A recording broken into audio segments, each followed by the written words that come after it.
Vamos a comenzar con el estudio de este día. Hemos estado en un ciclo de enseñanzas que hemos titulado Sed salvos de esta perversa generación.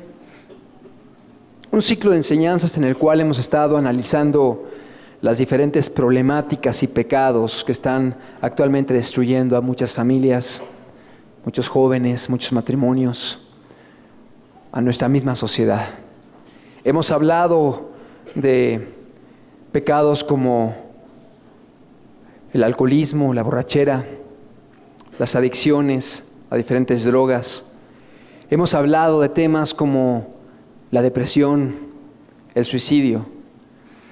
Y en las últimas semanas hemos estado abordando una serie de temas relacionados con pecados sexuales, que de hecho es una de las tendencias más marcadas en nuestros días. Es triste ver cómo muchos hogares, es triste ver cómo muchos matrimonios se disuelven precisamente por la infidelidad sexual, por los pecados sexuales, por el adulterio. Es lamentable ver cómo muchos jóvenes el día de hoy echan a perder sus vidas, su futuro laboral, su futuro económico, académico, su futuro espiritual y eterno, por pecados sexuales. La inercia de la sociedad es como un río que quiere arrastrar a todo el mundo a practicar pecados sexuales, haciéndoles pensar que si la persona no está caminando de acuerdo a la corriente de este mundo, la persona está mal, la persona es retrógrada, es anticuada, está fuera de la moda, es aburrida, está amargada o está mal. Así le juzgan a uno. Cuando uno no quiere cometer los pecados que la gente comete, cuando uno quiere obedecer a Dios, cuando uno quiere hacer su voluntad, la gente te tildará de fanático, de aleluya, de padrecito, de aburrido, de amargado, etc. Pero es mejor honrar a Dios que a los hombres. Es mejor agradar a Dios y obedecerle a Él que agradar a la gente que nos rodea. Como dijo Jesús, no temáis a aquellos que solamente pueden matar tu cuerpo, más bien temed a aquel que tiene poder para destruir tu cuerpo y enviar tu alma al infierno. Se refería a Dios, como diciendo, nuestro temor y también nuestro amor debe ser en primer lugar para con Dios. Amén. Mucha gente el día de hoy está siendo destruida por el pecado sexual, porque la presión grupal, la presión de la sociedad, la presión de los medios de comunicación, la presión de la televisión, del cine, de las revistas, de los actores, quieren llevar a la gente precisamente a que lleven vidas con un estilo bastante degradado, inmoral, pervertido. El día de hoy estaremos estudiando un tema que hemos titulado ¿Cómo huir de la inmoralidad sexual? ¿Cómo escapar de la inmoralidad sexual? Vivimos tiempos de mucha depravación. Vivimos tiempos de mucha inmoralidad sexual y es necesario que estemos conscientes de ello. Es necesario que estemos vigilantes. ¿Te acuerdas cuando Cristo habló con los discípulos en el Getsemaní, hablando acerca de la importancia de mantenerse firme en la tentación? Manejó dos alternativas, manejó dos condiciones: velad y orad. Velad y orad para que no entréis en tentación. ¿Qué significa velad? Velad significa estar velando, estar vigilante, estar expectante, estar avisado y con cuidado para no ser atrapado precisamente por el mal que nos acecha. ¿Sí? Alguien que sabe que hay un ladrón rondando alrededor de su casa.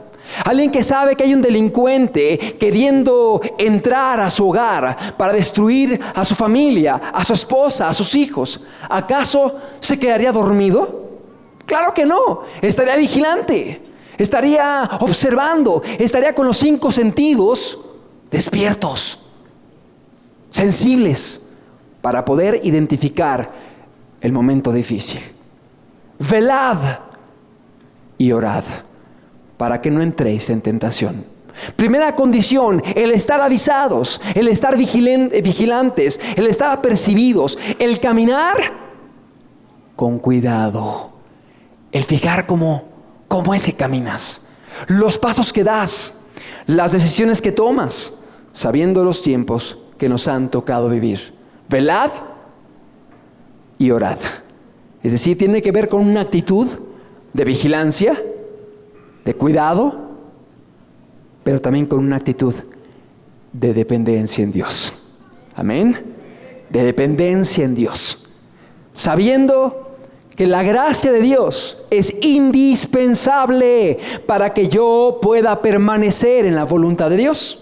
La gracia de Dios. ¿Qué significa la gracia de Dios? La ayuda de Dios, el favor de Dios, el cuidado de Dios, el respaldo de Dios.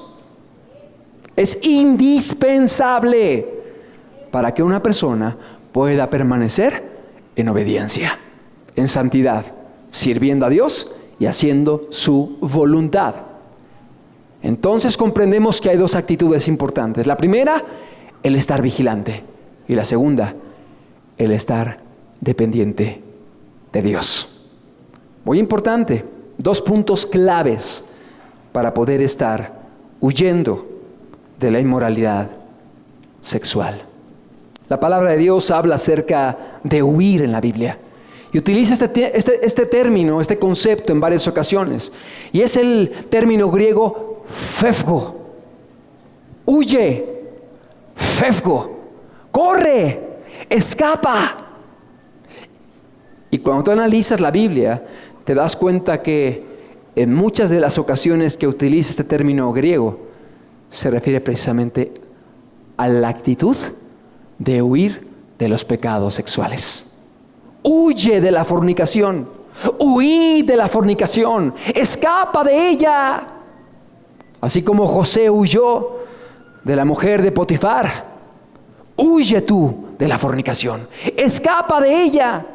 Y para ello tiene que haber esta actitud vigilante, para identificar cualquier circunstancia, cualquier ambiente, cualquier relación, cualquier amistad que pueda llevarme a caer en esto, para poder huir, correr y escapar, y a la vez estar dependiendo de Dios para que Dios me pueda auxiliar.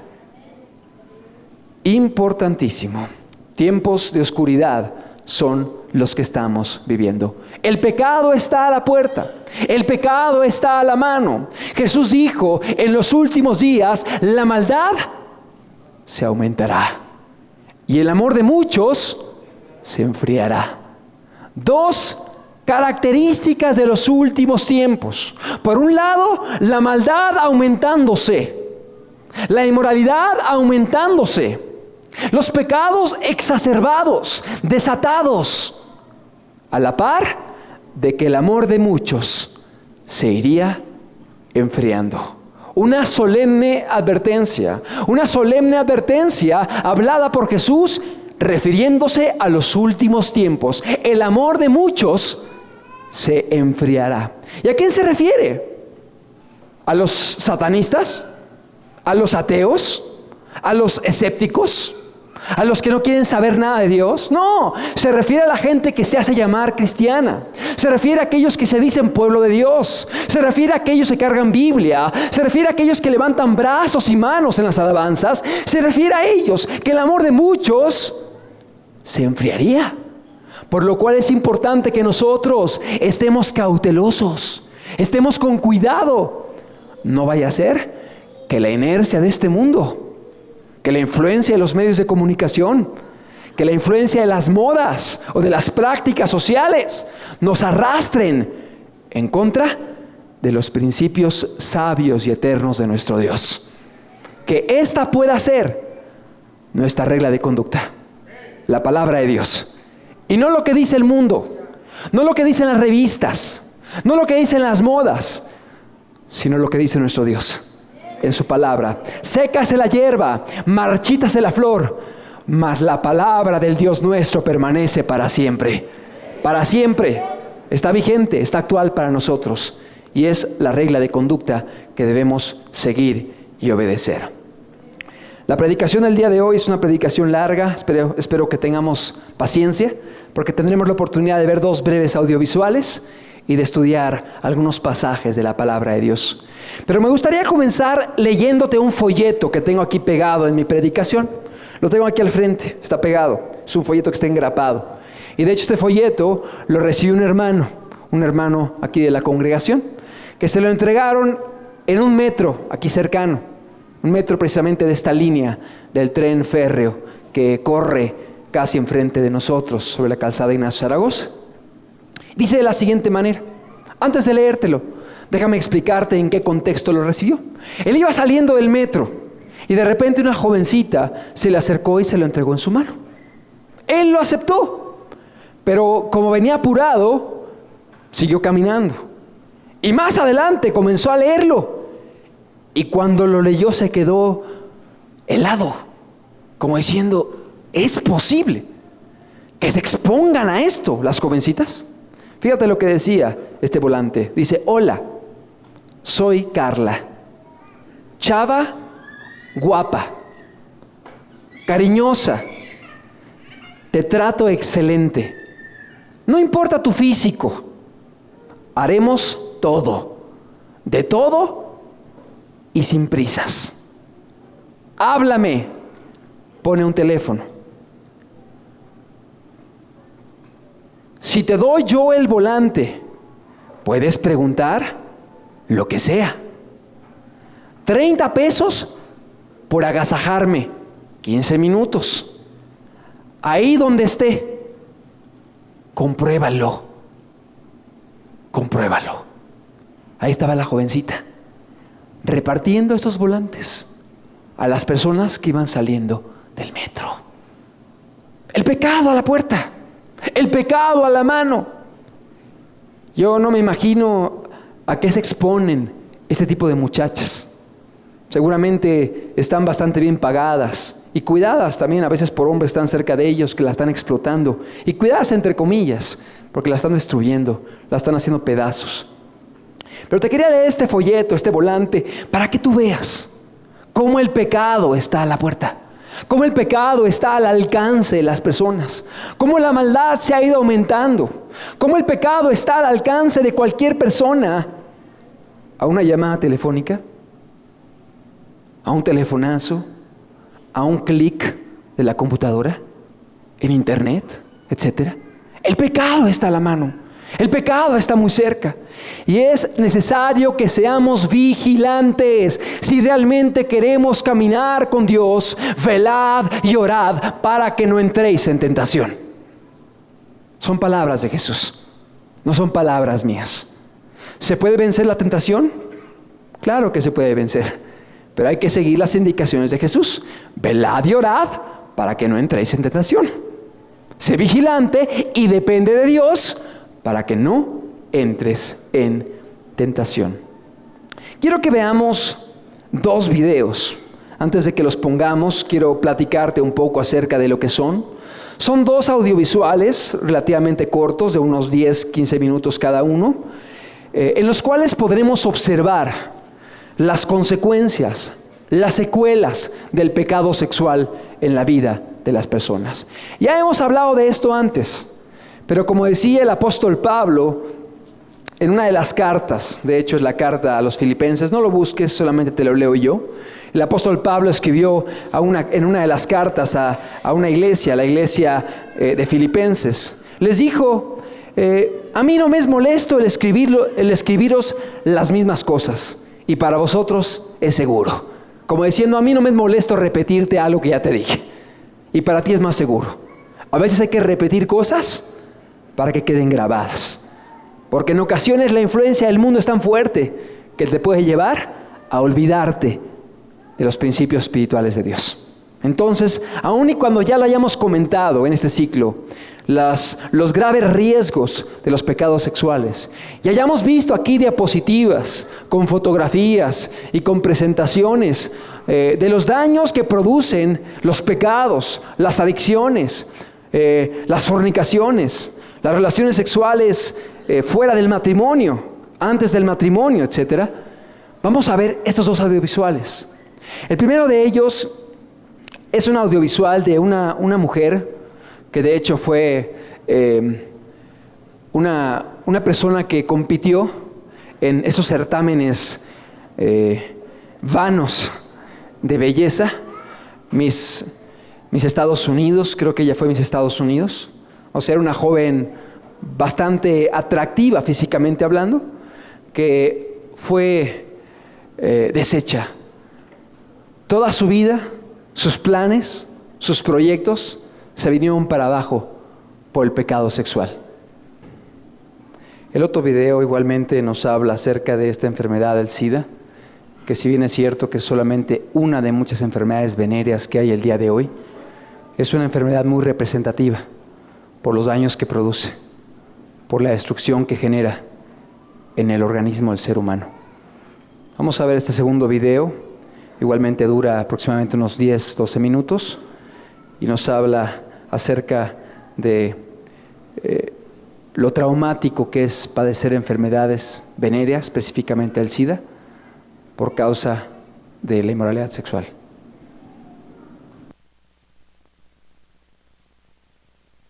Una vez que el paciente adquiere el virus de la inmunodeficiencia humana, el paciente se sentirá bien por varios años. El periodo de incubación desde el momento de la primera infección hasta el desarrollo de los síntomas es de unos 3 a 7 años. E incluso puede tomar más tiempo que eso. La gente puede ser portadora del virus por 7, 8, 9 años sin que se manifieste la enfermedad. Creo que es solo una cuestión de recorrer suficientes años de historia para darnos cuenta de que la gente puede estar infectada mucho antes de que empiecen a desarrollarse los síntomas de la enfermedad. Alguien que ha sido infectado por el virus del SIDA puede carecer totalmente de síntomas. Puede estar fuerte, vigoroso y con buena salud, aunque esté infectado por el virus. California Healthcare Advocates va a las escuelas para advertirles que no hay que parecer infectado o ni siquiera sentirse enfermo para pasarle la enfermedad a otra persona. Es solo en la última etapa de la enfermedad cuando aparecen el dolor y el sufrimiento, porque el cuerpo ya no puede luchar contra las infecciones. SIDA significa que esta persona tiene enfermedades oportunistas graves, o sea, enfermedades que solo se manifiestan cuando el sistema inmunológico del cuerpo no funciona bien. Estas infecciones oportunistas son muy difíciles de tratar y la mortalidad a causa de estas infecciones es muy alta. Hace un par de meses mi vida cambió drásticamente. Fui ingresado en el hospital. Dijeron que con una neumonía, neumocistis. Ingresé al hospital el 9 de junio con una neumonía por neumocistis, que es con lo que el 62% de los pacientes de SIDA ingresan.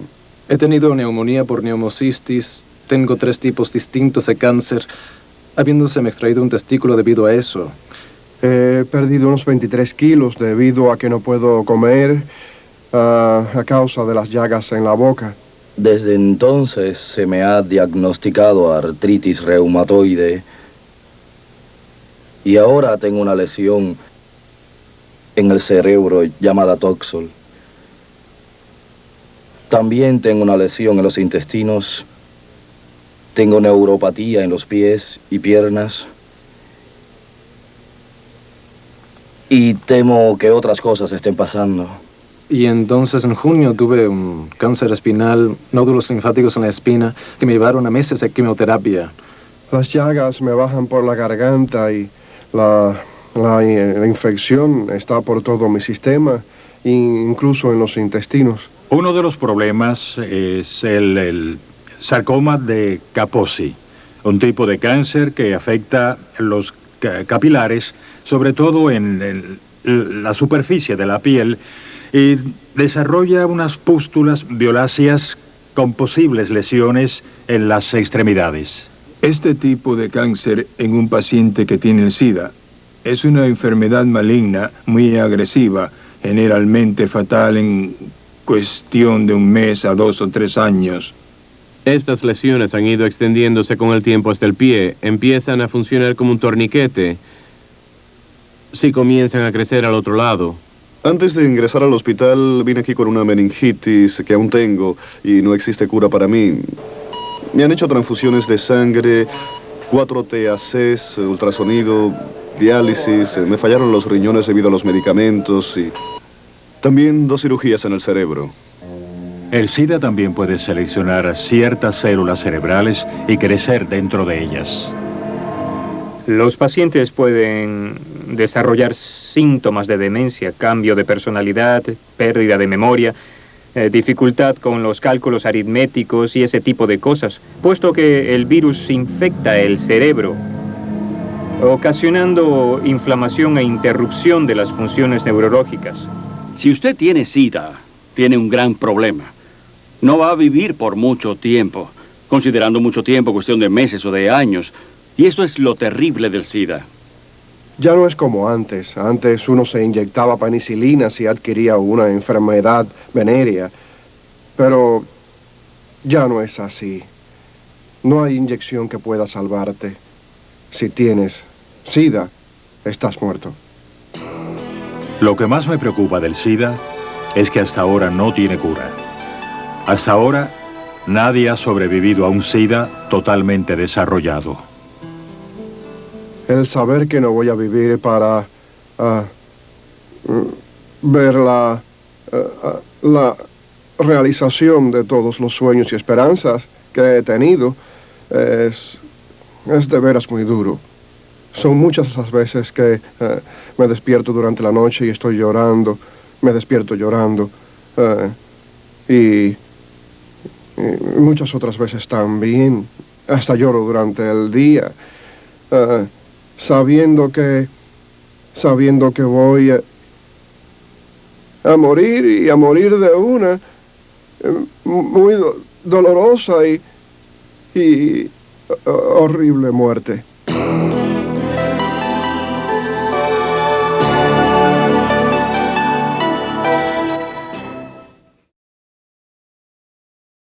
Este video también es editado, Callejón sin salida, y habla acerca de los efectos de esta enfermedad venérea, el SIDA.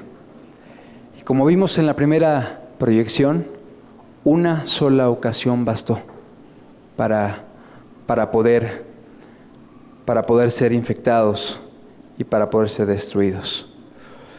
Yo quiero hablarte, aparte de los medios de gracia que te he comentado, que es la dependencia de Dios, el estar vigilante, de otro medio de gracia que Dios ha dejado, y este es el matrimonio.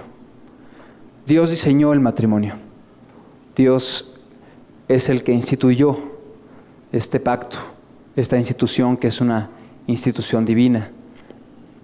En Proverbios capítulo 5, libro de Proverbios, vamos a observar cómo la palabra de Dios nos habla acerca de la importancia del matrimonio. Vamos a leer todo el capítulo, es un capítulo relativamente corto, y vamos a ir entendiendo cómo la palabra de Dios nos muestra que el matrimonio es una salvaguarda, un medio de gracia en contra del pecado sexual. Dice Proverbios 5:1, Hijo mío, está atento a mi sabiduría y a mi inteligencia. Inclina tu oído, para que guardes consejo y tus labios conserven la ciencia. Comienza con un llamado a estar atento a lo que va a aconsejar. Versículo 3. Porque los labios de la mujer extraña destilan miel, y su paladar es más blando que el aceite. Comienza a hablar de los atractivos del pecado sexual. Mas su fin es amargo como el ajenjo, agudo como espada de 2 filos.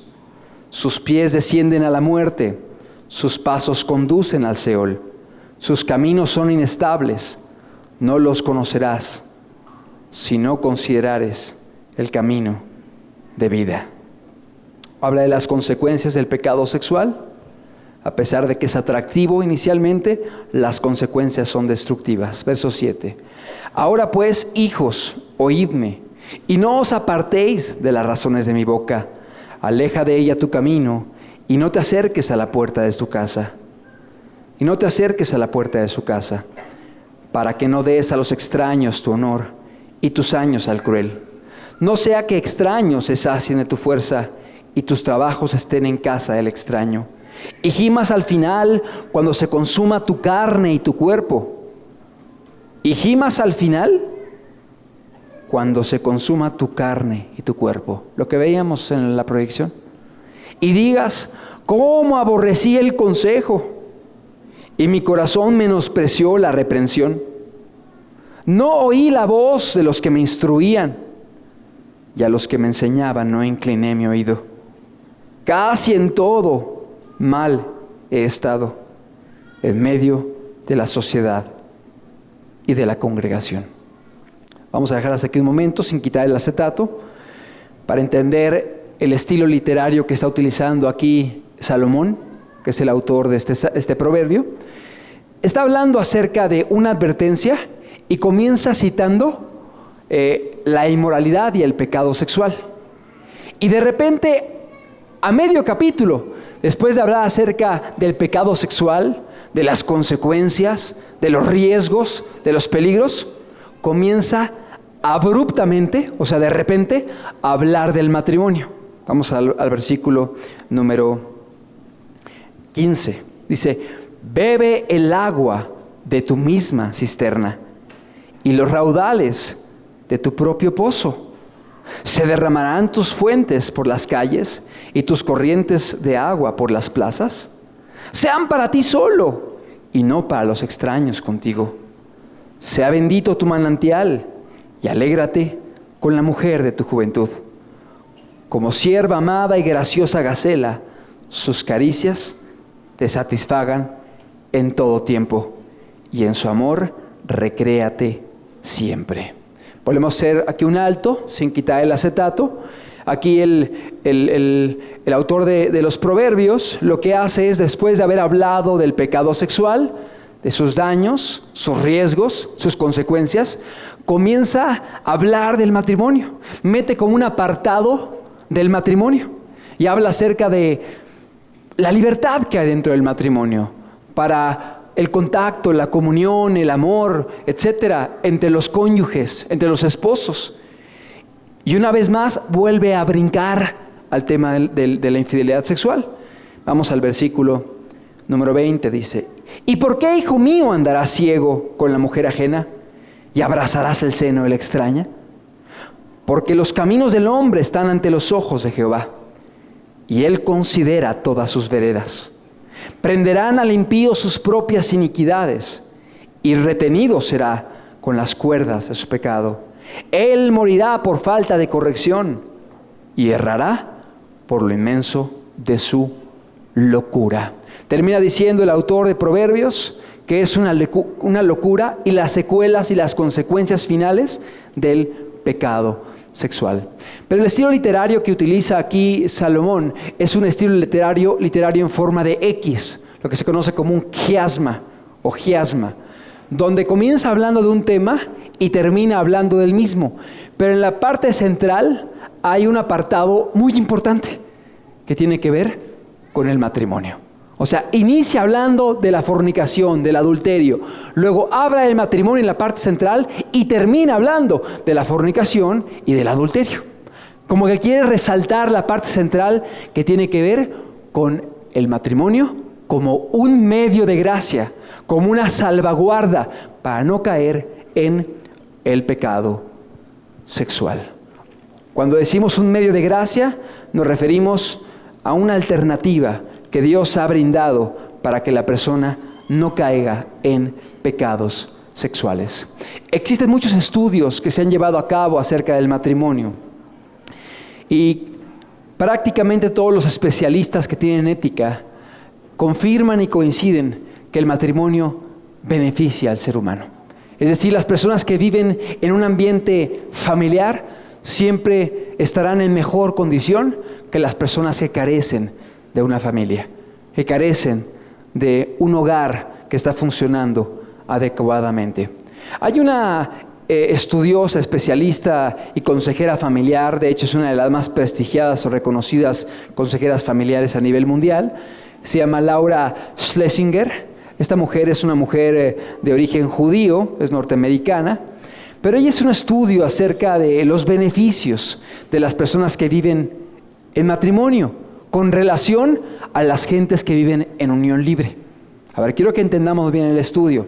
Ella hizo un análisis donde ella comparaba a personas que vivían casadas en un matrimonio estable y por otro lado analizaba a parejas que vivían en uniones informales, en uniones libres, fornicando, sin un compromiso, sin un matrimonio. Y ella comparaba ambos grupos y veía las diferencias que existían entre unos y otros. Y quiero que veas los beneficios del matrimonio en relación a la unión libre. Estas fueron las consecuencias a las que llegó esta especialista Laura Schlesinger. Dice que las personas que están casadas con relación a los que viven en unión libre tienen mejor salud física, mayor éxito económico, más confianza entre pareja, un profundo sentido de compromiso, interdependencia, mayor seguridad, mayor confort y una mejor relación sexual, tanto en calidad como en cantidad. Vamos a dejarlo un momentito para que podamos entenderlo. Cuando se compara a parejas que viven en amaciato, en unión libre, fornicando, sin un compromiso serio, sin un pacto ante Dios y la sociedad, y se comparan con familias casadas, con matrimonios que están sólidos ante Dios, ante los hombres, que tienen un compromiso a largo plazo juntos, se observa que aquellos que están casados tienen mejor salud física. O sea, está garantizado que la gente que vive en un pacto estable le da mayor tranquilidad, le da mayor estabilidad, aún fisiológicamente hablando. ¿Por qué? Porque tiene un pacto estable que le da paz. Que por el otro lado, aquel que vive en amaciato está en inseguridad si seguirán juntos por más de un mes o un año más, o se buscará otra, o si ya no le gustará a la pareja, etc. Y eso genera muchas presiones, muchos pleitos, muchas dificultades que finalmente repercuten sobre el físico. Segundo beneficio, un mayor éxito económico. Obviamente cuando hay un matrimonio, una pareja que están comprometidos, pues los ingresos que se reciben se dedican básicamente para la familia. Y por ello hay una mayor estabilidad económica. Que por el contrario, aquellos que viven en amaciato, pues por cuanto no hay un pacto, tampoco hay un compromiso económico entre las partes. Y eso lleva a que haya muchísima inestabilidad en el área económica. Por otro lado, hay un mayor sentido de compromiso. O sea, en el matrimonio, por cuanto es un pacto formal, hay un compromiso serio entre los cónyuges, que en el amaciato no se observa. Porque están de paso. Hoy están juntos, pero mañana quién sabe. Hoy son novios o compañeros o amantes o como le quieras llamar, y quizá dentro de un año estarán con otros. De modo que no hay ese sentido de compromiso firme, por cuanto no hay un pacto formal. El siguiente punto, hay una interdependencia, o sea, aprenden a caminar juntos, dependiendo uno del otro, apoyándose el uno al otro. Lo que no acontece en la unión libre, donde cada quien sus proyectos, cada quien su vida, cada quien sus problemas, cada quien sus conflictos. Eso sí, vivimos juntos. Somos cuates, somos compañeros, etc. Pero no hay ese sentido de compromiso ni de interdependencia, por cuanto el pacto es muy informal. El siguiente, mayor seguridad. Obviamente la gente que está casada tiene mayor seguridad que la gente que no lo está. Mayor confort. Obviamente eso produce un estado más agradable de vida, un estado más adecuado para poder convivir, para poder desarrollarse, desenvolverse. Y una mejor relación sexual, tanto en calidad como en cantidad. Está comprobado que la mejor vida sexual en cuanto a calidad y cantidad, o sea, la mayor satisfacción se da dentro del ambiente matrimonial. ¿Por qué? Porque hay un conocimiento de pareja, porque se conocen mutuamente, porque han pasado tiempo juntos, platicándose, conociéndose, porque hay confianza, etc. Y eso genera en que haya una mejor relación sexual, tanto en calidad como en cantidad, dentro del matrimonio, que en relaciones sexuales pasajeras, informales, donde no hay la certeza, donde hay desconfianzas, donde hay inhibición, donde solamente son de paso las relaciones, donde no hay una comunicación ni una apertura, donde permite que haya ese estado en el cual se pueda alcanzar lo que vemos en este punto. Es decir, aún por el área de la satisfacción, el matrimonio siempre será lo mejor. Son estudios de especialistas que han analizado los beneficios del matrimonio. Quiero que pasemos al siguiente punto, que tiene que ver con los objetivos del matrimonio. ¿Por qué Dios estableció el matrimonio? El matrimonio es un pacto. ¿Podemos quitar un momento esto? El matrimonio es un pacto entre dos personas. No es entre tres, no es entre cuatro. Es un pacto entre dos personas, un hombre y una mujer. No dos mujeres, no dos hombres. Un hombre y una mujer, varón y hembra. Dice la Escritura. Es decir, el diseño original, el diseño bíblico, el modelo correcto, el prototipo del matrimonio es un pacto entre un varón y una mujer. Un pacto voluntario, no coercionado, no a la fuerza, sino un pacto voluntario entre dos personas que tiene ciertos objetivos. Y cuando digo pacto, es importante que entendamos el concepto de pacto, porque lamentablemente mucha gente el día de hoy se casa sin entender que hay un pacto de por medio. Cuando hablamos de pacto en el matrimonio, nos referimos a que hay un compromiso donde yo adquiero responsabilidades y derechos, y la otra parte igualmente adquiere responsabilidades y derechos, y están en un compromiso mutuo el uno para con el otro. Esto es un pacto entre dos personas. Mucha gente no entiende esto cuando se casa y solamente van al matrimonio pensando no en el pacto, sino pensando en los beneficios. Pensando no en el compromiso que adquieren, sino pensando en los derechos que van a recibir. Ay, es que si me caso voy a tener quien me cuide. Es que si me caso voy a tener quien me proteja. Es que si me caso voy a tener quien me provea económicamente y quien me supla mis caprichos, mis deseos, mis anhelos. Está pensando solamente en los beneficios.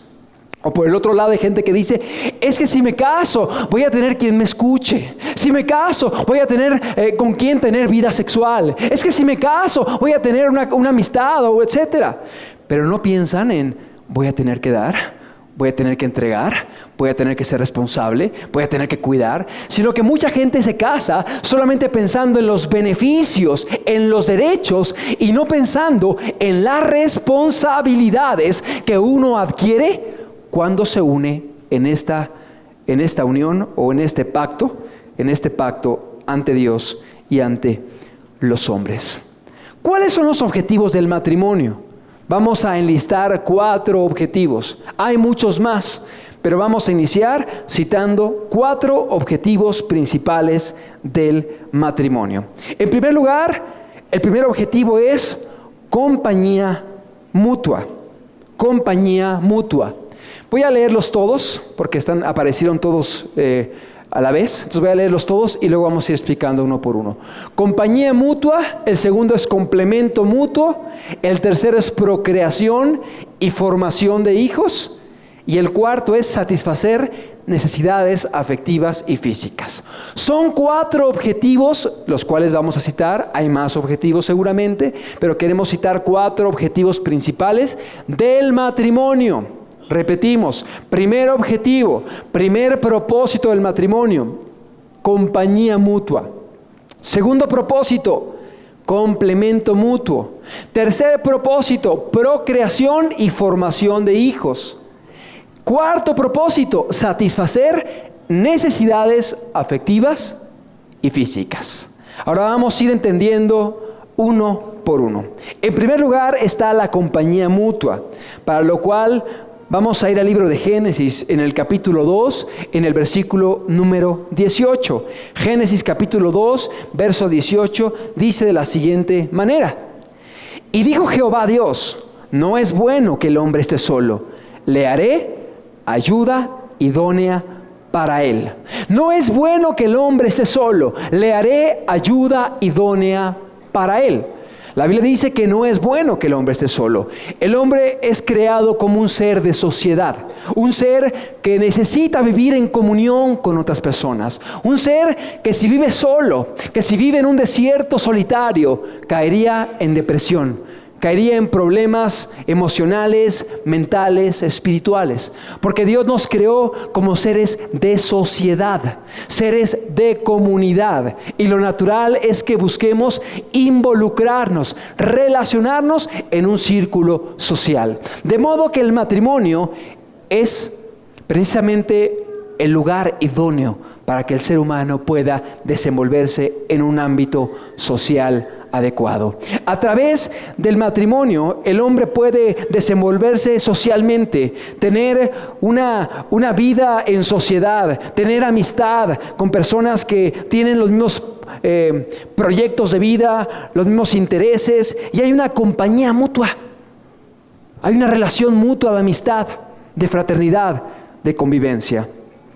El segundo objetivo es el complemento mutuo, que es diferente. Complemento mutuo. Vemos el mismo pasaje de Génesis capítulo 2, verso 18, que dice la Escritura: y dijo Jehová Dios, no es bueno que el hombre esté solo, le haré ayuda idónea para él. Le haré ayuda idónea para él. Es decir, el matrimonio proporciona, provee la ayuda idónea tanto para el varón como para la mujer. Es decir, en el matrimonio, el hombre y la mujer se complementan mutuamente para poder desarrollar adecuadamente cada uno sus responsabilidades en la sociedad. Por mucho tiempo se ha dicho que el hombre y la mujer somos iguales, pero la verdad es que no somos iguales. Los hombres somos diferentes a las mujeres y las mujeres son diferentes a los hombres. No estoy diciendo que los hombres sean mejores, ni que las mujeres sean mejores. Estoy diciendo que somos diferentes. No somos iguales, aún físicamente, aún emocionalmente, aún cerebralmente, no somos iguales. Funcionamos diferentes, tenemos constitución distinta. Es cierto, como seres humanos, somos igualmente valiosos.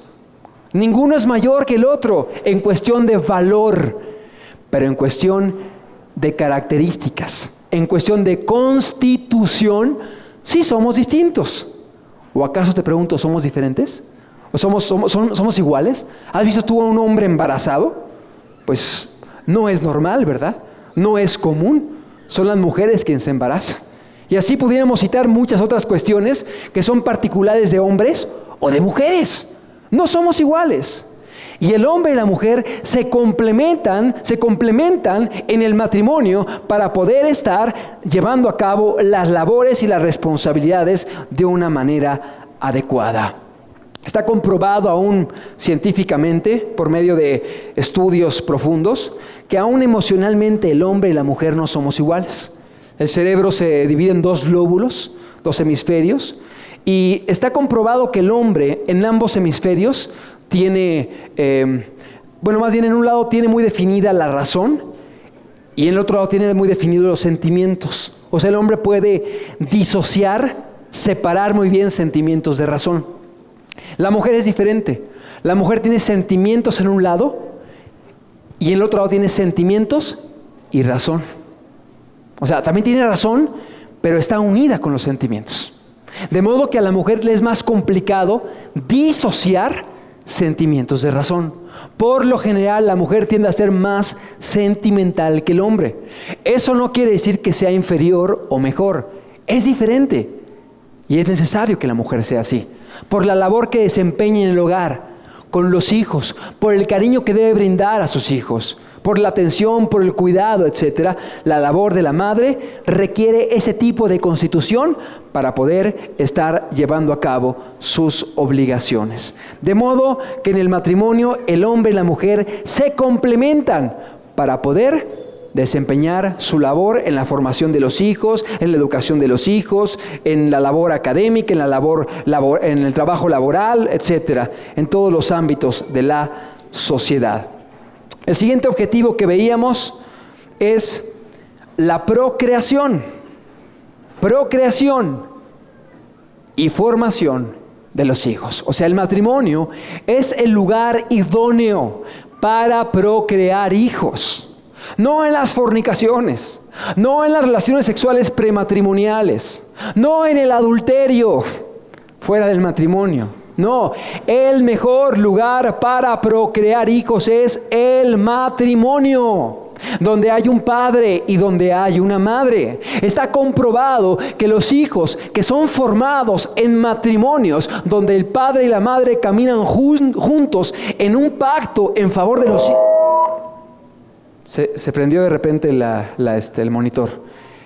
En favor de los hijos, está comprobado que cuando un matrimonio camina juntos, los dos juntos, en favor de los hijos, eso hace que haya una formación más adecuada en los que van naciendo. Es decir, el matrimonio es el lugar adecuado, el lugar idóneo para la procreación y para la formación de los hijos. ¿Qué acontece con los hijos que nacen fuera del matrimonio? ¿Qué acontece con los hijos que nacen en relaciones de fornicación?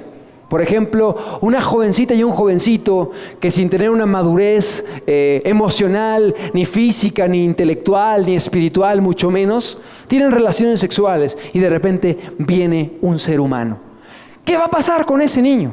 En primera, va a tener que ser cuidado por padres, si es que se casan, inmaduros, inestables, que no tienen la capacidad para poderlo formar, que carecen de valores, que carecen de experiencia para poder desarrollar, no sé, una técnica de formación.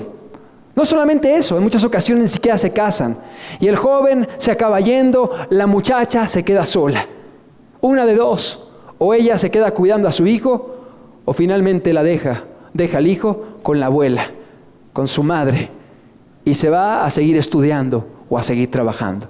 Y el niño queda abandonado, queda sin formación, queda sin cuidado, queda sin la supervisión debida. Y luego por eso vienen los abusos, los tocamientos, las violaciones, etc. ¿Por qué? Porque no hubo la atención necesaria, porque no hubo el cuidado que se requería, precisamente porque no había un padre y una madre que estaban allí para poder estar formando y educando y cuidando y supervisando la procreación y la formación de los hijos. Ahora, apliquemos este mismo punto al adulterio. ¿Acaso el adulterio es el mejor lugar para procrear hijos? Claro que no, porque un adúltero tiene a su familia y luego por fuera tiene otros hijos, los cuales a veces ni lo ven, o si lo ven así, y está ahí mitigando el dinero o limitando el dinero a la familia y a la otra familia, la casa grande y la casa chica, y teniendo que esconderse de un lado para otro. ¿Por qué? Porque ha procreado hijos en diferentes lugares, los cuales ninguno de ellos tiene un padre que pueda instruirlos, dirigirlos, formarlos, amarlos, corregirlos, etc. Una pésima influencia de parte del progenitor. De modo que entendemos que es el matrimonio, el pacto formal entre un hombre y una mujer donde se pueden levantar a los hijos. No solamente procrear, o sea, dar a luz a los hijos, sino formar a los hijos. Es el matrimonio el lugar donde se pueden inculcar los valores, los principios, donde se habla de la honestidad, de la disciplina, del trabajo, de la responsabilidad, del respeto al prójimo, de la veracidad al hablar, de la excelencia, de la espiritualidad. Es en la familia donde los hijos reciben los valores de caminar con Dios, los principios del conocimiento de Cristo. Es en la familia.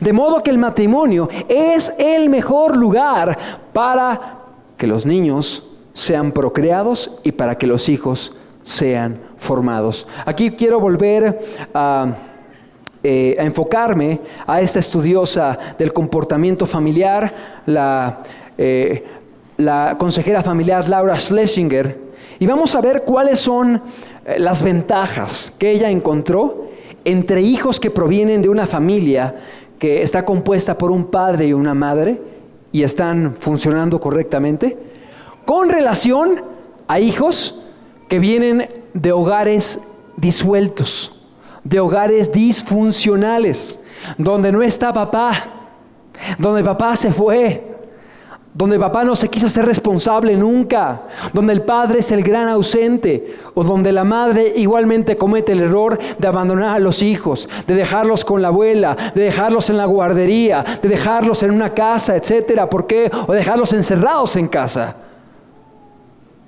Vamos a ver la diferencia entre hijos formados en hogares funcionales, donde hay un padre y una madre, e hijos que son formados en hogares disfuncionales, donde no hay papá o donde no hay papá y mamá. Vamos a ver la diferencia. Los hijos que vienen de hogares disfuncionales, o sea, donde no está el padre y la madre como deberían de estar, son 5 veces más propensos a cometer suicidios. O sea, están más inclinados al suicidio. Son 32 veces más propensos a fugarse del hogar. O sea, tienden a ser niños que huyan de la casa, que se vayan a la calle, por cuanto el hogar no es funcional. Son 20 veces más propensos a tener conductas graves, llámese de delincuencia, de robos, de violencia, de agresividad, etc. Son 14 veces más propensos a cometer violaciones. Estamos hablando de hijos que no viven en un hogar funcional. Son 9 veces más propensos a desertar de la escuela. Es más común que no lleven una vida académica estable. Son 7 veces más propensos a abusar de sustancias químicas o tóxicas. Es decir, los hijos que vienen de hogares disfuncionales tienden más a la drogadicción, tienden más al alcoholismo, tienden más a ser toxicómanos que aquellos que viven en un hogar donde está papá, donde está mamá, donde se inculcan valores, principios, amor, disciplina, cuidado, ¿sí? Son 9 veces más propensos a terminar en una institución estatal, o sea, acabar en un lugar de rehabilitación, en alguna dependencia o clínica para ser rehabilitados, restaurados. Son 10 veces más propensos a terminar en prisión. Algunas estadísticas frías de la diferencia entre la formación de los hijos en el matrimonio y fuera del matrimonio, o en un hogar disfuncional. Por eso podemos entender que el modelo que Dios creó es el mejor modelo que viene en la palabra de Dios. Este es el manual del fabricante. Y aquí dice cómo los matrimonios, cómo las familias, cómo los hijos van a ser correctamente formados, van a ser correctamente educados, van a ser correctamente formados en cuanto a valores, en cuanto a hábitos, en cuanto a principios espirituales. Aquí viene el formato correcto, es el modelo que Dios ha establecido. Ya vimos el tercer objetivo del matrimonio, que es la procreación y la formación de los hijos, y pasamos al cuarto objetivo. El cuarto objetivo del matrimonio es satisfacer las necesidades afectivas y físicas. El ser humano tiene necesidad de ser satisfecho en necesidades afectivas y sexuales. Dios dejó al ser humano con capacidad sexual, pero como lo hemos estudiado, Él puso un límite, y el límite es el matrimonio. Es precisamente el matrimonio el lugar adecuado para que el ser humano sea satisfecho en sus necesidades afectivas y sexuales. No fuera del matrimonio, no antes del matrimonio, sino dentro del matrimonio. Es cierto, las necesidades afectivas vienen desde antes en cuanto a los padres para con los hijos, pero me refiero a afectivas sexuales. Ellas son de ser satisfechas, o ellas deben ser satisfechas dentro del matrimonio. O sea, la relación sexual prematrimonial destruye, y la relación sexual extramatrimonial, el adulterio, también destruye. No solamente al adúltero, sino a aquellos a quien está dañando y afectando con sus actos, como puede ser la otra persona o su propia familia. Quiero enfocarme a que podamos entender un poco acerca de la cultura judía y que podamos ver cómo es que se daba el matrimonio en los tiempos de Jesucristo, para que podamos entender la importancia del matrimonio y también la preparación del mismo. Porque no es cualquier cosa decir, ¡ay, me voy a casar! Y a ver, pim pom papas, a ver con quién es y a ver si me va bien o me va mal. Es importante que se medite, es importante que se ore, es importante que se estudie bien la decisión que se va a tomar, porque el matrimonio es una de las decisiones más difíciles en la vida del ser humano. Tú no decidiste quiénes iban a ser tus padres, llegaste y te tocaron. Tú no decidiste quiénes iban a ser tus hijos, ellos llegaron, tú no sabías cómo iban a ser. Pero sí decides quién va a ser tu esposa o quién va a ser tu esposo. De modo que es una decisión muy importante, tan importante que el propio John Wesley, un predicador, decía, dependiendo con quién te cases, puede ser que te vayas al infierno o que te vayas al cielo. Porque si te casas bien, vas a tener una ayuda que va a estar contigo para apoyarte, para animarte, para estimularte, para que caminen juntos. Porque ay del solo, cuando se caiga, ¿quién lo va a levantar? Pero si escoges mal, vas a tener delante de ti un lastre, así como un ancla que te va a estar jalando y estorbando y que te va a estar metiendo así zancadillas cuando quieras caminar con Dios, tropezándote, estorbándote, burlándose de ti, imposibilitándote que camines con Dios. Y si bien es cierto que alguien, aunque su cónyuge sea inconverso, puede caminar con Dios, va a requerir de más esfuerzo, va a requerir de más sufrimientos, va a requerir de mayor dependencia de Dios. Por eso decía Wesley, ay de ti si escoges mal, porque si eliges mal, puedes acabar muy mal eternamente. Y si eliges bien, bienaventurado, porque será un apoyo que caminará contigo y que puede también redundar en un beneficio eterno. ¿Estamos comprendiendo? De modo que el matrimonio es una decisión muy seria. Por lo tanto, es importante que la persona puede estar poniéndolo en las manos de Dios para tomar una decisión sabia y no cometer errores.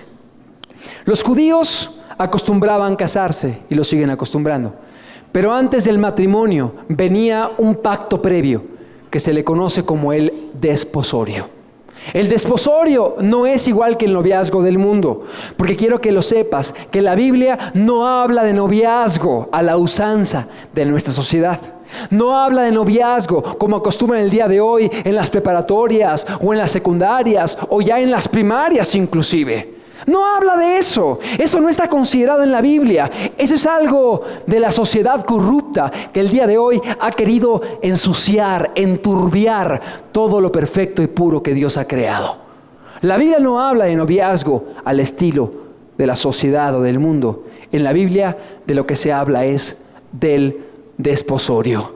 Porque el noviazgo el día de hoy es una relación entre dos muchachos, dos adolescentes, dos jovencitos que por lo general son bastante inmaduros, que no saben entenderse, no saben comunicarse, que tienen problemas entre sí, que tienen problemas con las gentes a su alrededor, que no tienen la madurez necesaria para poder comenzar con un pacto, con un compromiso a largo plazo. Y por lo general en los noviazgos del mundo comienzan los manoseos, comienzan los abrazos, comienzan los besos y aún las fornicaciones. Y ahí vienen los embarazos no deseados, allí vienen los traumas, las amarguras, los complejos, las enfermedades venéreas, las heridas profundas, las violaciones, los abortos, las enfermedades. Terribles consecuencias ha dejado el noviazgo del mundo. Cuando evaluamos así de acuerdo al método científico y vemos lo que ha producido el noviazgo según el mundo, con la observación y todo y la experimentación, te das cuenta que destruye, daña, acaba con el ser humano. De modo que es necesario renovar nuestra mente y no conformarnos a este siglo. Entender que ese modelo no viene en la Biblia. Es un modelo que es una distorsión del modelo de Dios. Es una tergiversación del modelo de Dios. ¿Qué hacían los judíos? Los judíos se desposaban antes de casarse. Es decir, cuando dos personas querían unir su vida en matrimonio, Primero, verificaban que estuvieran cumpliendo ciertas condiciones para poder entrar en el compromiso. Y ya viendo que las cumplían, entonces sí, entraban en un pacto que se conocía como el desposorio. Vamos a ver lo que decía Alfred Edersheim acerca de esto. Y vamos a ver algunos puntos que acontecían en el desposorio, que era un pacto formal antes del matrimonio. La persona era considerada como una persona ya casada por el compromiso que implicaba. O sea, la persona que estaba en un desposorio era considerado ya como una persona casada, prácticamente casada. A pesar de que no había relaciones sexuales ni contacto físico sexual, ya era considerado casi como una persona que ya estaba apartada. Ya no podía estar mirando a otros, ni otros podían estarlo cortejando. ¿Por qué? Porque ya había un compromiso formal ante Dios y la sociedad, ¿sí? Segundo punto, la unión no podía ser disuelta, excepto por infidelidad, muerte o apostasía. O sea, cuando alguien se desposaba, un joven se desposaba con una joven, no podía decir a los 2 meses, no, pues ¿sabes qué? Siempre ya no me gustó. Pues déjame pensarlo bien, mejor creo que tengo llamado para ser célibe, tengo llamado para ser un sacerdote y no me voy a casar. Pues no, eso no se puede. O sea, cuando alguien se unía en un desposorio, la persona había entrado en un pacto formal que no podía ser disuelto, no podía ser quebrantado o roto, a menos de que hubiera muerte. Obviamente ya no había pacto, había muerte. O 2, cuando había infidelidad sexual, o sea, que en el desposorio, de repente, la pareja con la cual estaba desposado, sabías que se metía con otra persona. Ahí sí, se rompía el desposorio y la persona quedaba libre para poder casarse con alguien más. Y la tercera era por apostasía, o sea, cuando alguien se entregaba al mundo y se alejaba de Dios. De modo que podemos entender que era un pacto muy serio, donde había una formalidad y no podía ser roto por cualquier cosa. Siguiente punto, había un documento legal, ¿sí? Un documento legal donde pues las personas se comprometían delante de Dios y delante de la sociedad. O sea, no era nada más una salida al parque y ¿sabes qué? ¿Quieres ser mi novia? No, pues sí quiero. Pues ahora hay que intentarlo. No era eso. O sea, era un pacto formal. Se sentaban, platicaban, llenaban un documento, lo firmaban. Había testigos inclusive. O sea, no estaban jugando al novio. Estaban haciendo un compromiso para casarse. Y el desposorio era una etapa previa al matrimonio, donde las 2 partes comenzaban a conocerse un poco mejor, aun y cuando no había contacto sexual. Importante, no había relaciones sexuales, no había contacto sexual físico. Es decir, había un respeto de sí mismos como personas, ¿sí? Pero había una hoja que se formaba y era un documento formal, inclusive con testigos, que eran aquellos que estaban pues dándole validez a este compromiso legal que se estaba llevando a cabo. Había testigos que validaban este pacto y aún se realizaba una celebración entre las familias, donde la gente estaba informada y enterada de este pacto que se llevaba a cabo. Y por lo general, los padres estaban de acuerdo. ¿Me explico? O sea, los padres mismos tenían que ver con este compromiso que el hijo o la hija adquiría para poder casarse en un futuro. Estamos comprendiendo que esto nada tiene que ver con los noviazgos del mundo, ¿sí? Los cuales son entre 2 personas que no tienen ni madurez, que no tienen el conocimiento, que no tienen la preparación, que no tienen la solvencia económica, que andan jugando al novio y a la novia, que se andan tocando, que se andan manoseando, que andan teniendo relaciones sexuales, que se andan dañando uno al otro, porque al rato ya cambiaron de pareja, ya andan con el otro, ya le gustó más la otra, ya lo traicionó, etcétera, y comienzan las amarguras, los dolores, las enfermedades, etcétera. De modo que el desposorio, ninguna relación tiene que ver con los noviazgos que se acostumbran el día de hoy en nuestra sociedad. Era algo muy formal que se llevaba a cabo. Podemos quitar la diapositiva. Por lo general, el desposorio duraba aproximadamente una media de 12 meses. Es decir, podían ser 6 meses de desposorio, podían ser 8 meses, podía ser un año y algunos meses, pero la media, el promedio era un pacto de un año de desposorio para entonces casarse. ¿Estamos comprendiendo? No estaban casados todavía, pero ya había un pacto para casarse.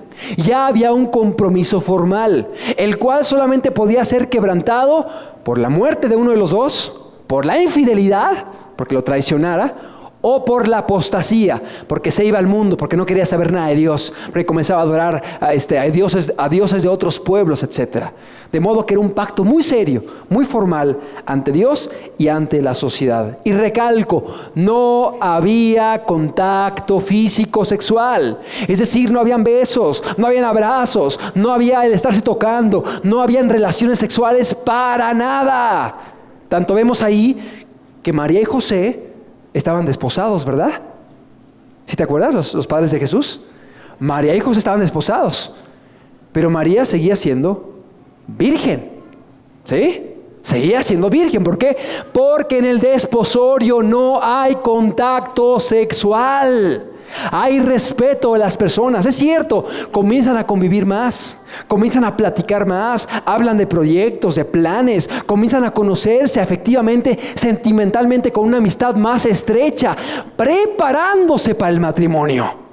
Y es algo súper saludable, súper bueno, muy bueno, porque prepara el entorno para un matrimonio sólido y estable.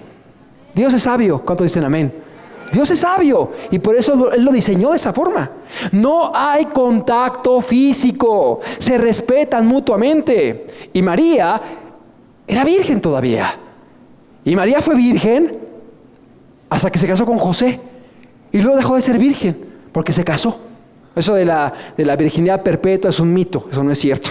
O sea, María se casó luego con José, tuvieron vida sexual activa, tuvieron otros hijos. De hecho, la Biblia dice que Jesús era el primogénito. ¿Qué significa primogénito? El primero. Si es el primero es porque hubieron más. Y tú lees en la Biblia que habla de los hermanos de Jesús y habla de los nombres de los hermanos de Jesús. O sea, María un día dejó de ser virgen. ¿Cuándo fue? Cuando se casó. ¿Sí? Pero estando desposados, estando ella en virginidad, dice la Escritura, que halló que había concebido del Espíritu Santo. Pero ahí confirmamos que en el desposorio no hay contacto sexual. No hay contacto sexual. Por lo tanto, si ese es el diseño bíblico, nosotros decidimos también aplicarnos a él. Y en este lugar no recomendamos el noviazgo del mundo.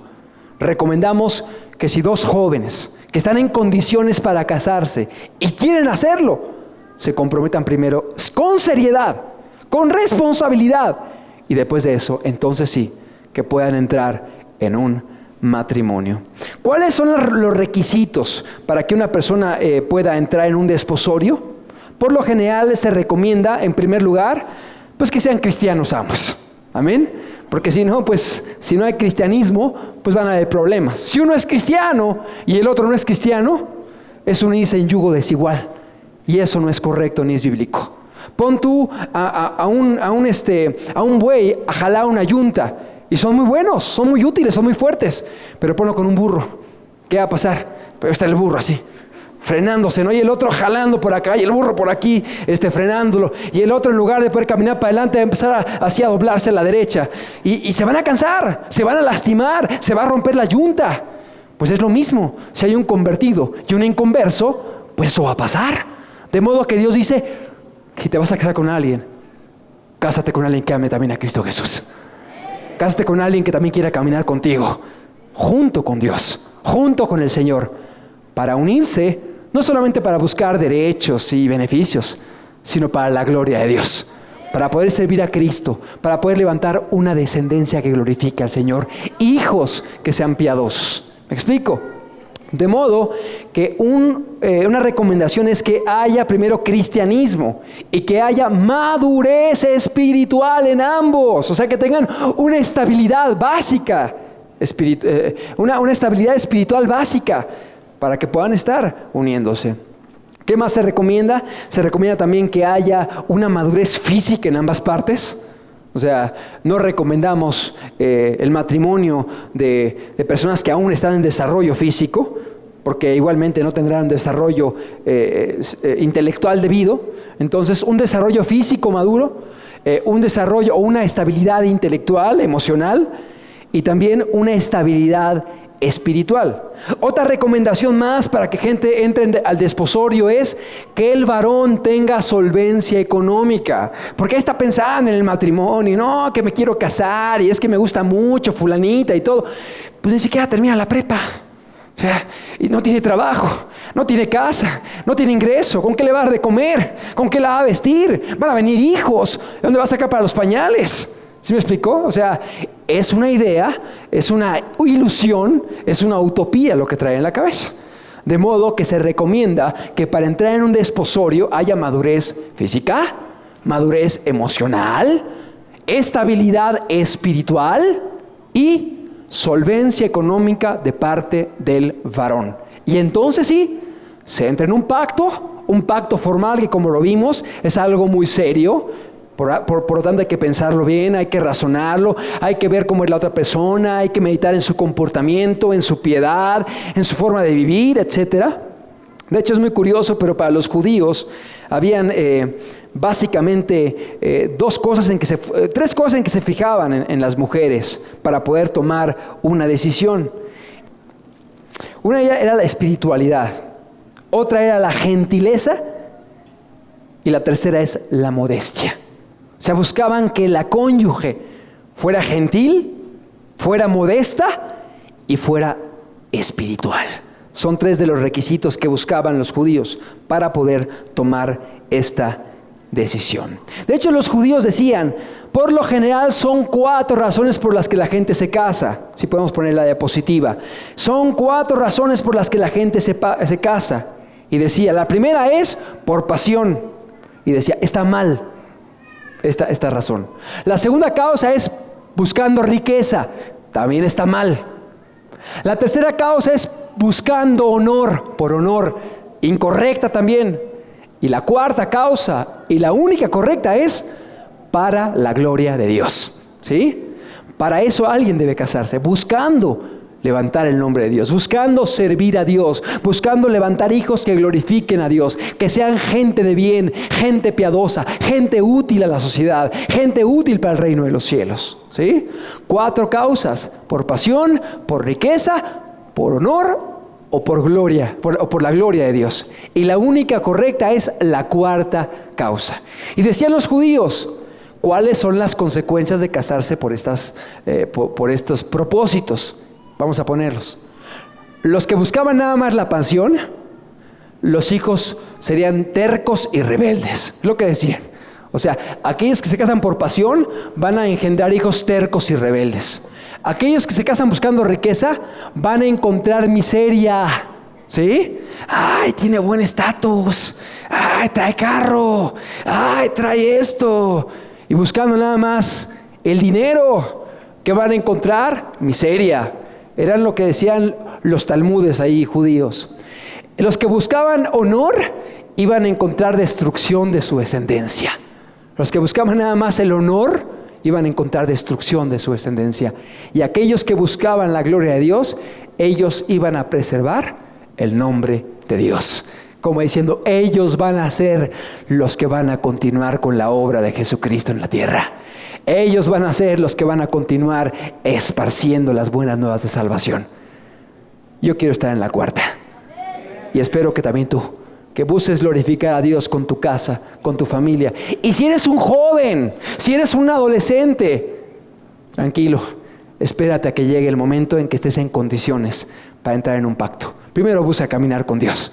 Primero busca estar estable. Y ya cuando estés caminando con Dios y tengas una edad adecuada y tengas una solvencia económica, entonces sí, platicamos. O entonces sí, comienza a platicar con Dios, con tus padres, para empezar a tomar una decisión al respecto. Había un dicho muy común entre los judíos, bastante curioso, que es un juego de palabras. Un juego de palabras, y lo quise comentar. Si ponemos la siguiente diapositiva. dice de la siguiente manera: ¿Masa o Mose? Así se preguntaba. Después de que alguien se casaba le decían, ¿Masa o Mose? Y pues ellos entendían muy bien a qué se refería. Ahorita vamos a entender. Son dos términos que vienen de una misma raíz hebrea. Masa significa haya y Mose significa hallado. ¿Sí? ¿Haya o hallado? Estaban preguntando. ¿Haya o hallado? ¿Masa o Mose? ¿A qué se referían?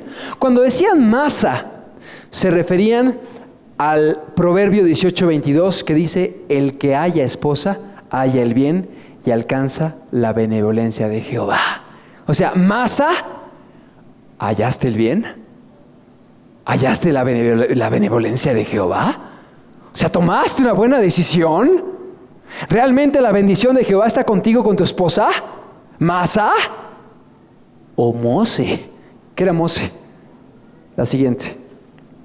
Mose es hallado, y se refiere a otro texto de la Biblia que dice: he hallado más amarga que la muerte a la mujer, cuyo corazón es lazos y redes, y sus manos ligaduras. El que agrada a Dios escapará de ella, mas el pecador quedará en ella preso. O sea, hacían referencia a he hallado, a ese texto. Entonces decían, ¿Masa o Mose? O sea, ¿hallaste la bendición de Dios? ¿Hay bendición en tu casa? ¿Hay bendición de Jehová en tu vida, en tu matrimonio? ¿O Mose? O sea, ¿has hallado más amarga que la muerte a la mujer, cuyo corazón y lazos? Y bueno, esto yo lo puedo aplicar a mujeres y a hombres, porque igualmente la mujer tiene que pensar bien con quién se va a casar, porque no vaya a ser que Mose en lugar de Masa. ¿Sí me explica? ¿Sí me explico? O sea, que tome decisiones incorrectas y luego esté llorando. ¡Ay! Es que me salió borracho, es que me salió adúltero, es que me salió bien irresponsable. Pues no trabajaba nunca, pues andaba con una y con otra, pues era bien desleal en tu noviazgo, andaba mirando a las otras, andaba siguiendo a las otras, andaba cortejando a tu amiga. Pues ¿qué te esperabas? ¿Cierto o no? No, es que yo pensé que nos iba a ir bien. Pues mira cómo iba en la escuela, ni hacía las tareas. ¿Cómo quieres que trabaje ahora? O sea, no piensan bien, no razonan. Es importante para tomar una buena decisión que te pongas a investigar, que indagues. ¿Por qué? Porque es una decisión de la cual va a depender mucho tu vida espiritual. Y no solamente la tuya, también la de tus hijos. Porque entre los dos van a estar formados tus hijos.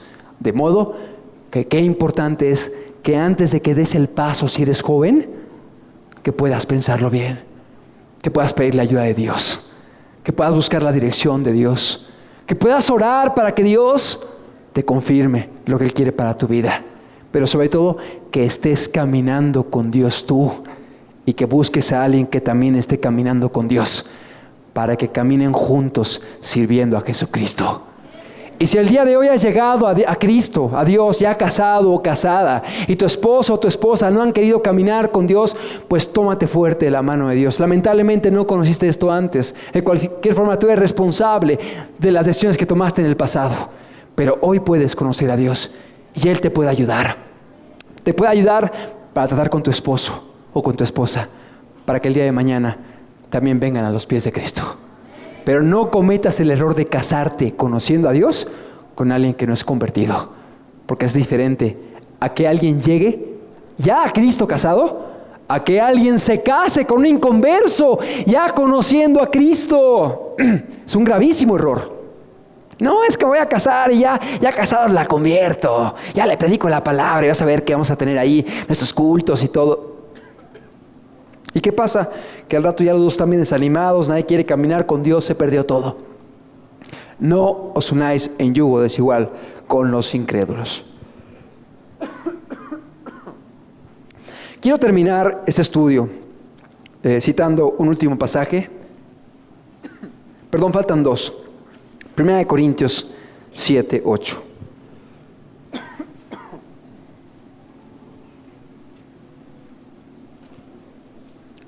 Dice la Escritura de la siguiente manera. Voy a hablarte de una tercera opción que tiene que ver con el celibato. Digo pues a los solteros, y a las viudas, que bueno les fuera quedarse como yo. Pero si no tienen don de continencia, cásense, pues mejor es casarse que estarse quemando. Hay gente a la cual Dios les da un don, un regalo, el don de continencia. Este don tiene que ver con una capacidad de tener la estabilidad emocional y pasional para no tener que casarse.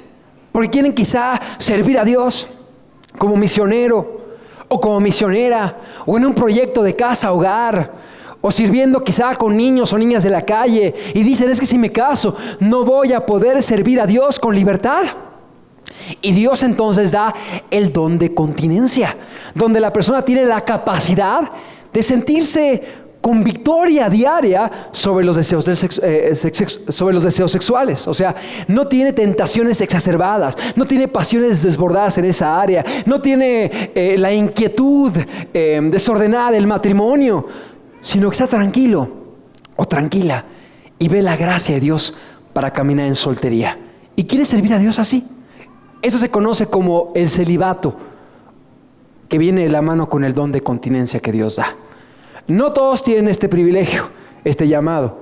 Pues también dice el apóstol Pablo, si te estás quemando, mejor cásate. O sea, gente que en un momento dado tenga deseos fuertes en esta área, pues es mejor que se case.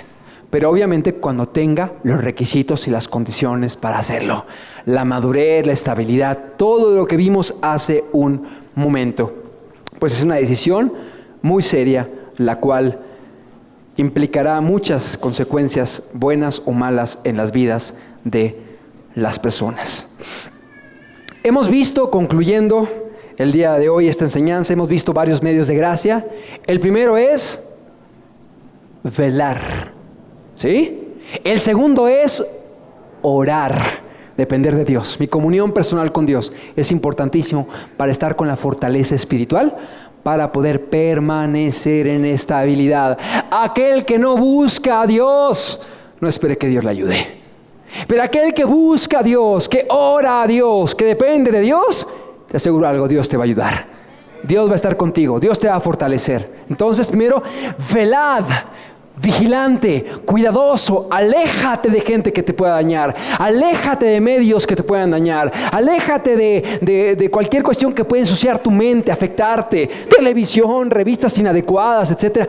Aléjate de todo aquello que pueda contaminar tu alma. Velad. 2, orad, busca a Dios, depende de Él, camina con Él. El tercer medio de gracia es el matrimonio, ya lo vimos. Dios diseñó el matrimonio para que el hombre no caiga en pecados sexuales. Pero el matrimonio es para aquellos que ya llegaron al momento de hacerlo y que están en condiciones. El cuarto medio de gracia es el celibato, pero eso viene juntamente con el don de continencia que lo da el Señor. Y sobre todo la última cosa es, y tiene que ver con la primera o la segunda, que puedas depender de Dios. Que puedas buscar a Dios cada día. Que ames a Dios con todo tu corazón. Que Él sea lo más importante para tu vida. Pues solamente aquella persona que ponga a Dios por encima de todas las cosas, cuando venga el ofrecimiento que va en contra de la voluntad de Dios, va a poder decir, no, gracias. Porque primero está Dios en mi vida. Amarás al Señor tu Dios por encima de todas las cosas, con todo tu corazón, tu mente, tu alma y tus fuerzas. Que Dios pueda ocupar el primer lugar en tu vida y que todo lo que tú decidas esté subordinado, o sea, por debajo de la palabra de Dios, de su voluntad y del amor que le tengas a Él. Eso es importantísimo para que no caigas en pecado sexual y a la vez que estés buscando la comunión diaria con Dios, constante, en la palabra, en la oración, y siendo radical en alejarte de cualquier cosa que te pueda llevar a pecar. Como dijo Jesús, si tu ojo te es ocasión de caer, sácalo, córtalo. Si tu brazo te es ocasión de caer, córtala. Si tu pierna, córtala. Mejor es que vayas al cielo tuerto o manco o cojo y no que vayas al infierno con todos tus miembros. O sea, lo que está diciendo ahí Jesucristo es, perdón,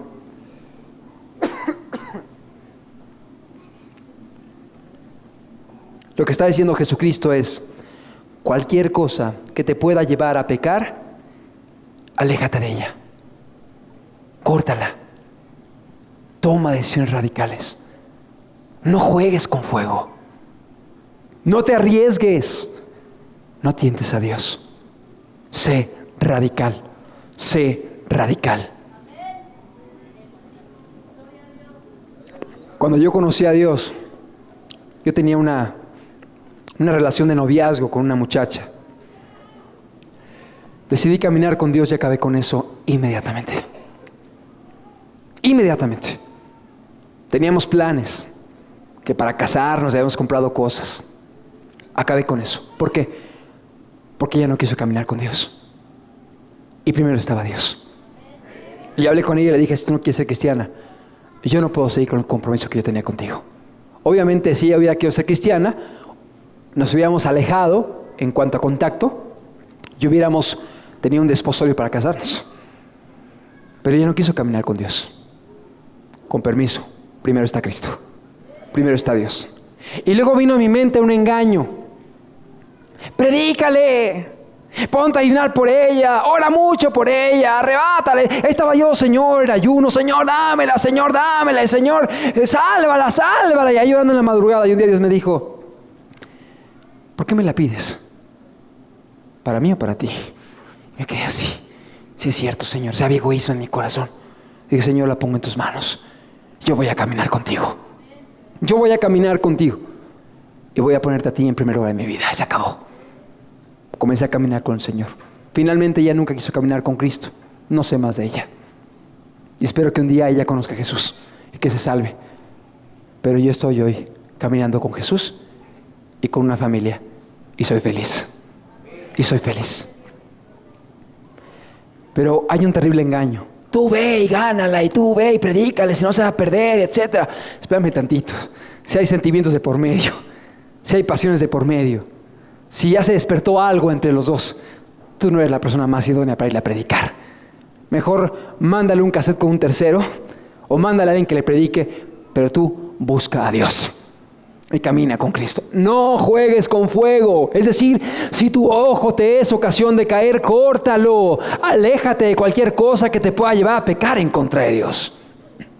¿Está quedando claro? Amén. Son recomendaciones muy prácticas para que los presentes podamos permanecer. Y si estás casado, varón, guarda tus ojos, guarda tu corazón, guarda tu alma. Porque aún estando casados, seguimos teniendo un cuerpo, con sentimientos, con ojos y con deseos. ¿Sí? Y si alguien no se cuida, aún caminando con Dios o casado, puede acabar desviando su corazón y pecando en adulterios sentimentales y luego en adulterios físicos, y echando a perder su vida y su familia. Entonces tengan cuidado, seamos santos, porque Jehová nuestro Dios es santo.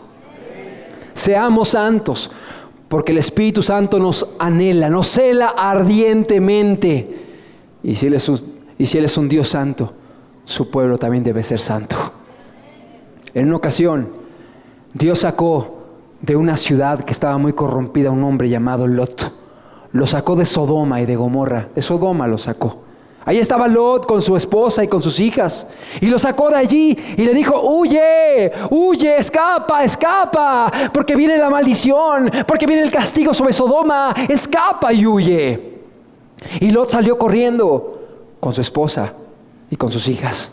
Sus yernos se quedaron en Sodoma, porque amaban el pecado, los placeres, la vida licenciosa. Allá se quedaron. Ellos corrieron de Sodoma y Dios les dijo, corran, huyan, pero no volteen atrás, no miren para atrás, como diciéndoles, escapa, pero no estés añorando el pecado, no estés añorando el mundo, no estés recordando, ay, me acuerdo cuando no era cristiano y podía hacer esto, podía hacer lo otro. Olvídate, corre, escapa y no mires para atrás. Y salieron corriendo. Y de repente comenzó a llover fuego y azufre del cielo. Y dice la Escritura que ellos huyeron. Pero la mujer de Lot había salido físicamente de Sodoma, pero su corazón seguía allá. Había salido físicamente, había dejado ciertas cosas, pero aquí adentro aún estaba codiciando a Sodoma, el pecado sexual, la maldad.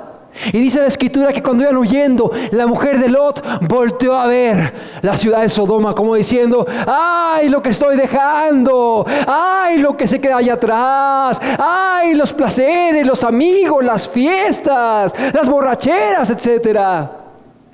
Y dice la Escritura que la mujer quedó como una estatua de sal. Como una estatua de sal quedó petrificada, como un testimonio de lo que acontece con aquellos que no huyen de corazón. Que tu decisión sea radical. Que sea un compromiso no con este grupo, no con un hombre, que sea un compromiso con Dios. ¿Quieres ser cristiano? Dios es santo. ¿Quieres ser cristiano? Dios es santo. Tienes que ser santo tú también. Tienes que ser santa tú también. Tienes que caminar en integridad, en santidad, en pureza, si realmente quieres caminar con Dios, servirle a Él y llegar hasta el final. Sed salvos de esta perversa generación. Escapa, huye de la influencia de este mundo para que puedas servir a Cristo. ¿Por qué no cierras tus ojos un momento?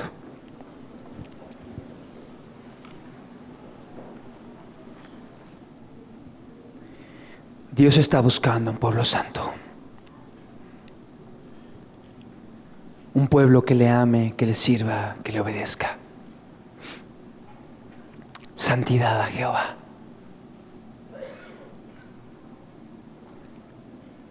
¿Cómo has caminado? Yo no lo sé. Quizá el día de hoy te has dado cuenta que han habido áreas en tu vida, en este ámbito sexual, donde has pecado, donde has hecho lo malo, donde la has regado. Para eso Dios te ha traído, para que tomes decisiones, para que le conozcas, para que camines con Él, para que seas su hijo y su hija.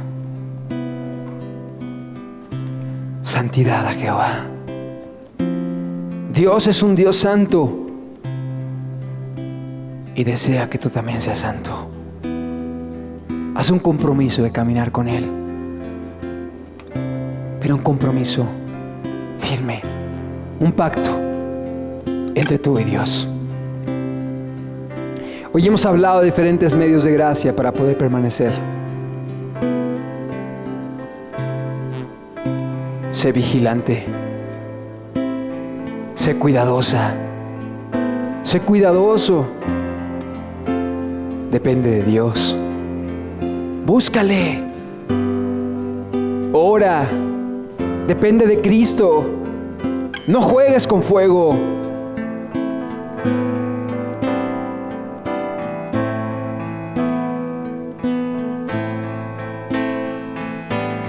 Otro más es el matrimonio para aquellos que ya están en condiciones. Pero hay que ponerlo en oración, hacerlo bien, uno mismo y con alguien que también esté bien. En una actitud de respeto, de temor, de pureza. No como los noviazgos de este mundo, inmorales, violentos, destructivos, lacerosos, que se lastiman mutuamente, que se hieren, que se humillan, haciendo las cosas bien, para la gloria de Dios y para tu propio beneficio. Pues si tú obedeces a Dios, será mucho mejor tu matrimonio. Dios es santo. Dependamos de Él. Busquémosle a Él, caminemos con Él. Él te ha traído a este lugar para que le conozcas, para que le obedezcas, para que le ames y para que le sirvas. Que los talentos que Él te ha dado puedan ser útiles en las manos de Jesucristo. Yo vi al Señor en su trono alto y sublime, y sus faldas llenan es un Dios santo, y su gloria es un Dios santo.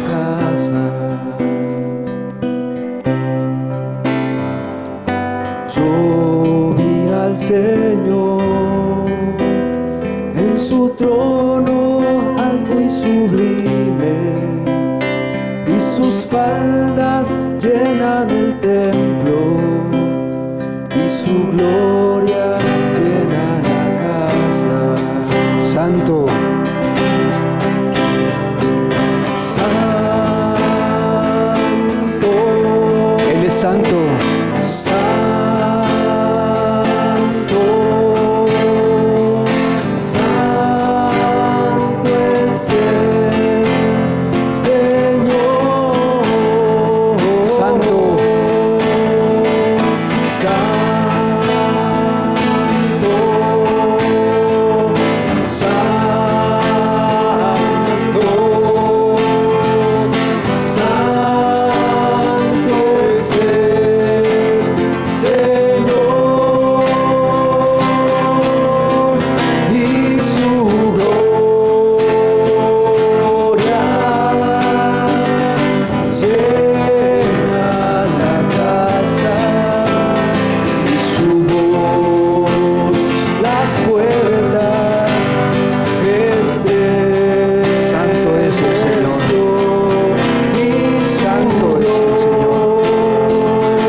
Habla a toda la congregación de los hijos de Israel y diles: santos seréis, porque santo soy yo, Jehová, vuestro Dios.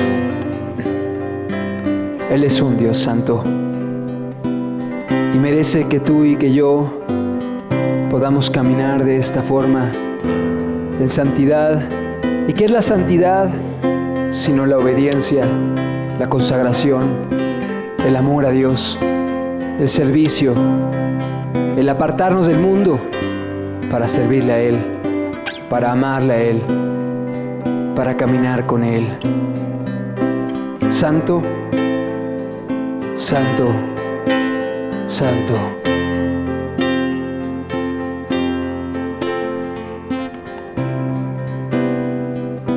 Yo vi al Señor en su trono alto y sublime, y sus faldas llenan el templo, y su gloria llena la casa. Yo vi al Señor en su trono alto y sublime, y sus faldas llenan el templo, y su gloria llena la casa. Santo, santo,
corazón puedan estremecerse hoy ante la voz de Jesús, que te llama, que te busca y que desea ser tu amigo, tu pastor, tu Padre, tu Salvador y tu Señor.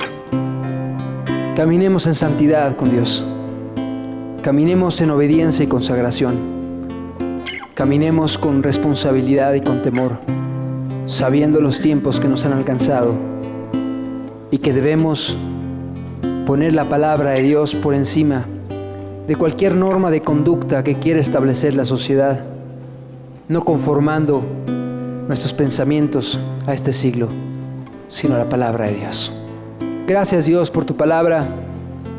Gracias por tus bendiciones. Gracias por tu presencia. Y gracias por tus instrucciones y advertencias que son para nuestra vida. En el nombre de Cristo Jesús, te lo suplicamos. Amén.